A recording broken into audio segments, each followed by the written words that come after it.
વાત વધે છે, ઘટતી નથી. લૌકિક હોય ને, લૌકિકમાં તૃપ્તિ થઈ જાય, સંતોષ થઈ જાય, અને અલૌકિક હોય ત્યાં અતૃપ્તિ બની જાય. આપણો પ્રેમ અલૌકિક છે એનું પ્રમાણ લઈ એની અતૃપ્તિ બની જાય, એમાં તૃપ્તિ. કમર ઉપર એકમ તૃપ્તિ ન હોય એટલે ગમતો જાય. वो तो कहा स्वादित जान रही दिशा तो ये कौन जानी શકે જેવું મન હરાયું હોય. તો આવું પ્રભુનો મુખારવિંદ છે. અને મુખારવિંદ આપણે ત્યાં તો કહ્યું કે ઠાકોરજીના મુખારવિંદમાંથી સ્વામીજીનું પ્રગટ છે, અને સ્વામીજીના મુખારવિંદમાંથી ચંદ્રાવલીનું પ્રગટ છે. જો લીલામાં જે જે ગોપીજનોના પ્રાગટ્ય થાય છે એ લૌકિક પ્રાગટ્યો નથી હોતા. એ આજ સ્વામીજીના જ મનોરથનો અને શ્રીઅંગનો વિસ્તાર છે. ઠાકોરજીના આનંદાંશનો વિસ્તાર આ લીલા સબચિદ આનંદ રૂપ પ્રભુ છે, તો જગત તો સચ્ચિદાનંદ રૂપ પ્રભુ છે. પણ જે લીલા સૃષ્ટિ છે ને, એ જે પરમાત્મામાં આનંદ અંશ વિરાજે છે, એ આનંદ સૃષ્ટિનો વિસ્તાર છે. અને એમાંથી આપણું સર્જન થાય છે. સ્વામીજીના શ્રીઅંગનો વિસ્તાર લીલા બની જાય છે. એના મુખારવિંદમાંથી, ચરણારવિંદમાંથી, હસ્તમાંથી, મનમાંથી, નેત્રોમાંથી આખું વિસ્તાર. આપણે 84 ભાવ નથી આવતો કે 84 વૈષ્ણવ મહાપુરુષના શ્રીઅંગનો વિસ્તાર, 252 વૈષ્ણવ ગુસાઈજીના શ્રીઅંગમાંથી વિસ્તાર. અને એકવાર પ્રસંગ આવે છે ચાચા હરિવંશજીનો કે જયારે ગુસાઈજી એકવાર એમની મોદી સાથે બિરાજ્યા હતા, અને ત્યારે ગુસાઈજી વાત કરી કે આ મારા જેટલા વૈષ્ણવો છે ને એ તો મારા શ્રીઅંગની સૃષ્ટિ છે. તો બીજું કચ્છા તો આ ચાચા હરિવંશજી છે એ આપના શ્રીઅંગનો કયા ભાગમાં સ્વરૂપ છે? ત્યારે ગુસાઈજીએ કહ્યું કે તો મારી આંખોની સ્થિતિ છે. તો ભૌજીને સત્ય છે. તો એકવાર દાદાજી જતા હતા તો એમના પગમાં ઠેસ વાગી, જોઈને ધારા લેવા લાગી, અને ભૌજી આવીને સમાચાર આપવા લાગે કે ચાચાજીને આમ ઠોકર વાગી છે. અને ત્યાં જોયે તો ગુસાઈજીના નેત્રોમાંથી લાલ આંખો લાલ થઈ ગઈ છે. અને ત્યારે જયારે સાક્ષાત અનુભવ કરાવ્યો કે આ ચાચાજી તો સાક્ષાત ગુસાઈજીના નેત્રોનો કીકીઓનું સ્વરૂપ છે. એ નાના જોઈએ નેત્રો, તો આ શ્રીઅંગનો વિસ્તાર. અને એટલે હું કહેતો હતો કે જેમ મર્યાદામાં માનવામાં આવે કે દેહ પણ નશ્વર છે, ભૌતિક છે, કે પંચરચિત અધમ શરીરા, પણ મહાપ્રભુજી કહે છે કે આ મારા પુષ્ટિ માર્ગી જીવોનો દેહ પણ નિરંતર લૌકિક નથી. જો જીવાત્મા તો લૌકિક નથી, પણ દેહ પણ લૌકિક નથી. મહાપ્રભુજી પુષ્ટિ કાયે નથી. આ પુષ્ટિ સૃષ્ટિને તો ઠાકોરજીએ પોતાના શ્રેષ્ઠમાંથી પ્રગટ કરી છે. મહાપ્રભુજી કહે છે એટલે વૈષ્ણવે પોતાનો દેહ પણ લૌકિક નહીં જાણે.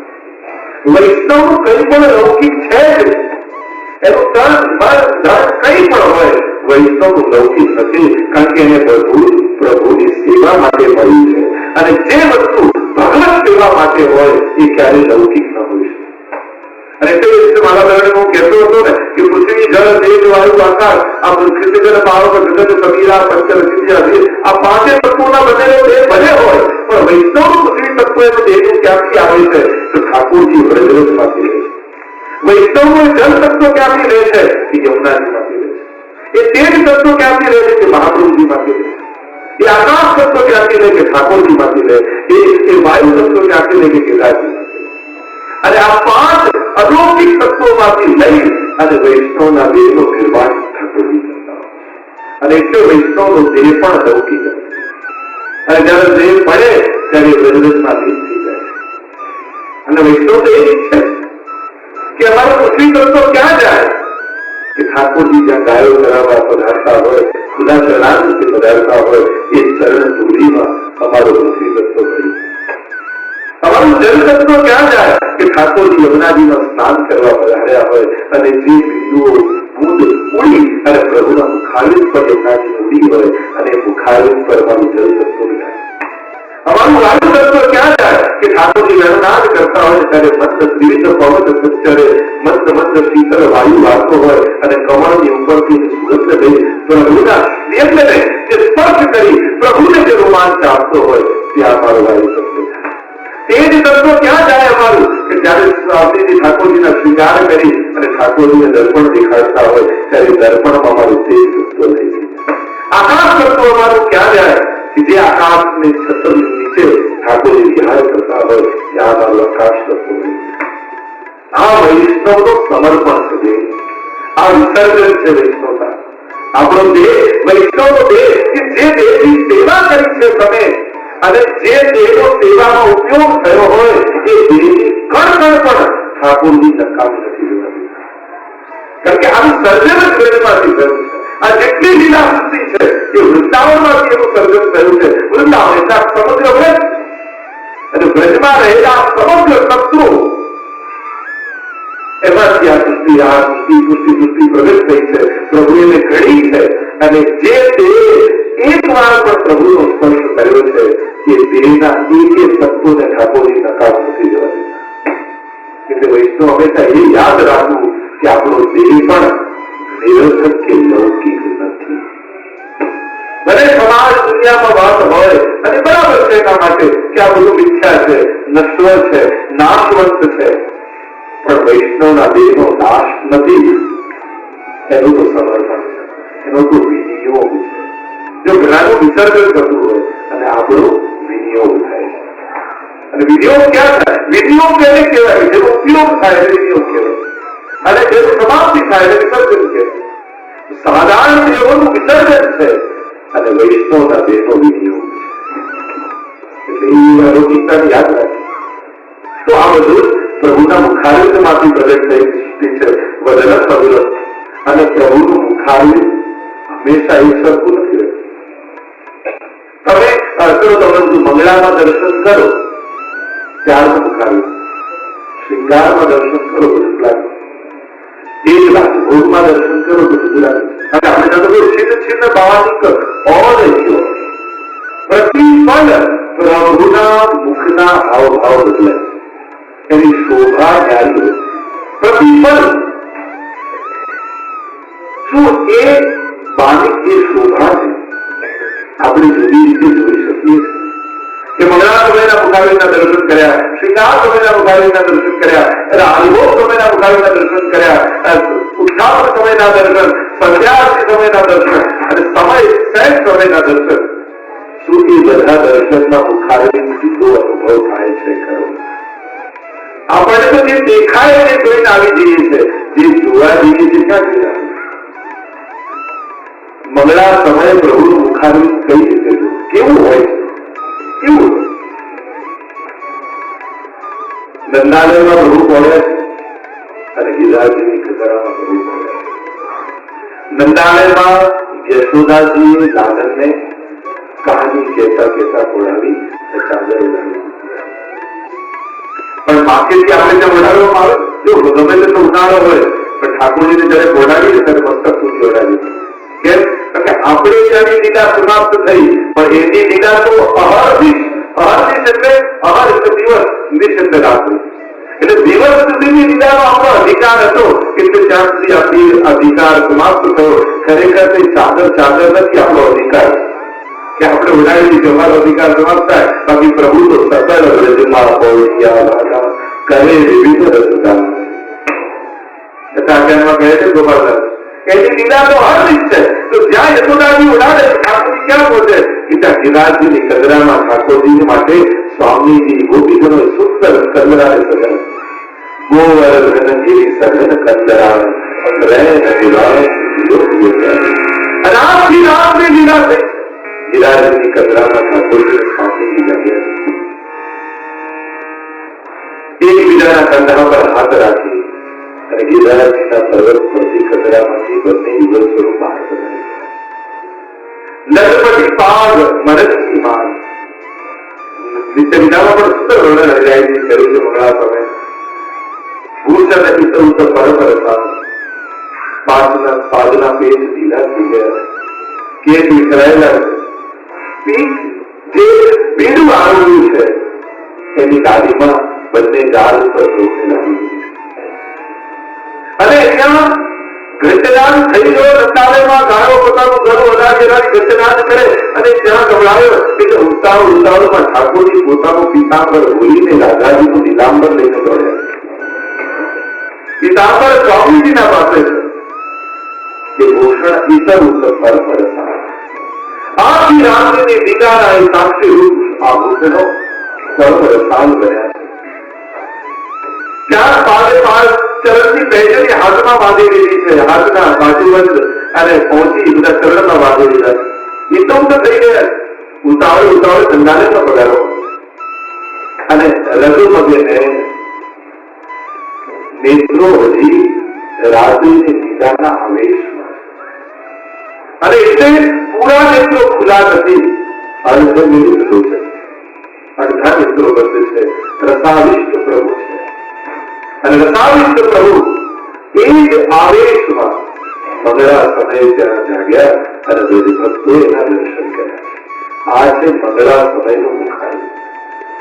કાગળ ફેલાયેલું છે અને પાન બીડાની જે ઈંક છે લાલા એ બંને મળી છે એટલે શ્યામ અને રક્ત છાય અને એમાં પણ હીરાના કુંડળ હોય, કર્ણપુર હોય, એનો પ્રકાશ ગાલ ઉપર પડે એટલે એની પ્રકાશ એની છાય હીરાની અને લાલાશ અને શ્યામલતા આ બધું મિશ્રિત થયું છે પ્રભુના કપોળ. અને આવા મુખારવિંદના દર્શન કરો ત્યારે મંગળામાં લાગે વદનમ મધુરમ. આ મંગળાના દર્શન એટલે જયારે મંગળાના દર્શન કરો ને ત્યારે આવા મુખારવિંદના દર્શન કરો. હિરાજની કદરામાંથી ઠાકોરજી પધારી અને બિરાજ્યા. આ મંગળાના દર્શન થયા છે. પછી તો યશોદાજી સ્નાન કરાવીને શ્રીંગારની તૈયારી કરે અને શ્રીંગાર પૂરા સજાવ્યા હોય યશોદાજી એટલા પર સ્વામીજી આવી જાય અને સ્વામીજીએ આજના મનોરથ અનુસાર વસ્તુને શ્રીંગાર કર્યા. એટલે લાલનને શું કે યશોદાજી કે અરે યશોદા તારા લાલનને અમે ખેલવા માટે લઈ ગઈ. અરે યશોદાજી કે ભલે શ્રીંગાર થઈ ચુક્યા છે, આપણે ખેલવા માટે લઈ જાઓ. જો ઠાકોરજી વ્રજમાં અને આપણી સેવામાં સદાય બાલક છે ને સદાય કિશોર છે. વિરુદ્ધ ધર્મા સંહિતા પ્રભુની અંદર બિરાજે છે કે આ વાત હંમેશા યાદ રાખવી કે બાળક રૂપે દેખાતા હોય છતાંય સદાય કિશોર પણ છે. એટલે સ્વામીની ગોદમાં લઈ તો જાય અને જ્યાં નિકુંજમાં પધરાવે એટલે ઠાકોરજી કિશોર બની જાય. કિશોર બની જાય અને જ્યાં સ્વામીજીએ મનોરથ સુંદર સજાવટ કરી હોય અને મનોરથને અનુસાર વસ્ત્રને શ્રીંગાર રીતે કર્યા હોય એટલે ઠાકોરજીને ધરાવે અને ધરાવે. અને આજે ગોપીજનોને મનોરથ કર્યો છે, આજે વિભાગીયનો મનોરથ કર્યો છે ગોપીજનો. એટલે સુંદર શહેરો સુંદર કાંસની આજે સિદ્ધ કરી છે અને ઠાકોરજીને ધરાવ્યા છે. સુંદર શ્રીંગાર મરવટ કરી કમલપત્ર કર્યા. ઉત્સવ ના છે ઠાકોરજી કમલપત્ર અને ધરાવીને પાછા લઈ તો ગયા યશોદાજી પાસે, પણ કમલપત્ર જે મરવટકાર કરી ને એ કાઢવાનું ભૂલી ગયા. અને એ ભૂલી ગયા કારણ કે આ જે વિભાગની દીના છે ને એ વર્ષે એક વાર નથી તો આપણે તો દિન તું લે કરે. આ તો રોજ બીજી આવું વ્રજમાં આ બધી તો રોજની લીલા જે આપણે વર્ષોત્સવ આવીએ વર્ષે એક વાર થાય, વ્રજમાં તો આ રોજ બધું થાય. ત્યારે મરવટ કાઢવાનું ભૂલી ગયા અને સ્વામીજી પધરાઈને લાવ્યા અને યશોદાજીને એમ કહ્યું કે આ બંનેની જોડી એવી સુંદર લાગે છે. ભલે આ મોટી છે પણ મારા લાલચનું કેવું ધ્યાન રાખે છે. યશોદાજીને કહ્યું કે આની જોડે મારા લાલચનું નક્કી કરીશું. એટલે સ્વામીજીનો ખોળો લીધો અને ફળ પધરાવ્યા અને કહ્યું કે આનું નિશ્ચય થઈ ગયું, આ તું જ લાલચને પડે. અને એમ મધોમત સ્વામી યશોદાજીએ નક્કી કર્યું. આ છે શૃંગાર સમયનું મધુરમ વદનમ મધુરમ. જો દરેક સમયે પ્રભુના મુખારવિંદની શોભા અલગ છે અને એ જ ભાવને દર્શન કરો. મંગળાની શૈલ સુધીનું વદનમ મધુરમ. એ રીતે વાત્સલ્યમાં વદનમ મધુર છે, સાક્ષ્યમાં વદનમ મધુર છે, માધુર્યમાં વદનમ મધુર છે. એની પણ વિરુદ્ધ પ્રભુ જે સમયે જે ભાવની લીલા કરતા હોય એવું મુખારવિંદ કરી. યશોદાજીના ગોદમાં બિરાજ્યા હોય તે એવા સુંદર નાના લાલન લાગે અને દૂધથી દરિયા નાના લાલન ખોળામાં હોય અને ચરણથી ખેલતા હોય ખેલાવતા હોય. યશોદાજી હજી બે દાંત દૂધના આવ્યા છે ઠાકોરજીના, મંદ હસતા હોય તો બે દાંત અને ત્યાં યશોદાજી ખેલાવતા હોય એવું બાહ્ય ભાવરૂપી મુખારવિંદ થઈ જાય. સખાઓની સાથે ખેલતા હોય તો સખાઓનો ભાવ ધારણ કરી. સેવકોની પાસે બિરાજ્યા હોય તો સ્વામી જેવો મુખારવિંદ અને સ્વામીજી સાથે બિરાજ્યા હોય તો પ્રિયતમ જેવો મુખારવિંદ. એની પણ વદનમની મધુરતા ભાવ પ્રમાણે મુખારવિંદનું માધુર્ય બદલાય. અને આ રીતે ભાવ અને લીલાને અનુસાર ઠાકોરજી પોતાના મુખારવિંદના ભાવને ધારણ કરે છે. એ ભાવને ધારણ કરવું એ બધું લાગે. આજે વદનમ મધુરમ, પ્રભુના મુખારવિંદની મધુરતા અને એ જ મુખારવિંદમાં 7 ધર્મો બિરાજે છે ઠાકોર. અને એ એમના વદનમની મધુરમ. જ્યારે એ જ મુખારવિંદનું પ્રાગટ્ય મહાપ્રભુજી શ્રી કૃષ્ણાષ્ટજમને કહી તો પ્રભુના મુખારવિંદમાં વદનમ મધુરમ એ મુખારવિંદમાંથી 7 ધર્મો બિરાજે છે. પહેલું પ્રભુના મુખારવિંદમાંથી અગ્નિનું પ્રાગટ્ય છે. મુખાદ અગ્નિ રજાય. તો અગ્નિ પ્રગટ રૂપે પ્રભુના મુખારવિંદમાં છે અને અગ્નિ કહી છે શ્રી વલ્લભના વિલાસની વિરહાદ પ્રભુના મુખારવિંદમાં છે. અને એટલે જ આપણે ત્યાં 2 પ્રકારની ભક્તિ કહી છે. શીતળ ભક્તિ એ તાપાત ભક્તિ. હરિરાયજી આ પોતાના ગ્રંથોમાં 2 પ્રકારની ભક્તિ બતાવે છે. એક ચરણારવિંદની ભક્તિ અને બીજી મુખારવિંદની.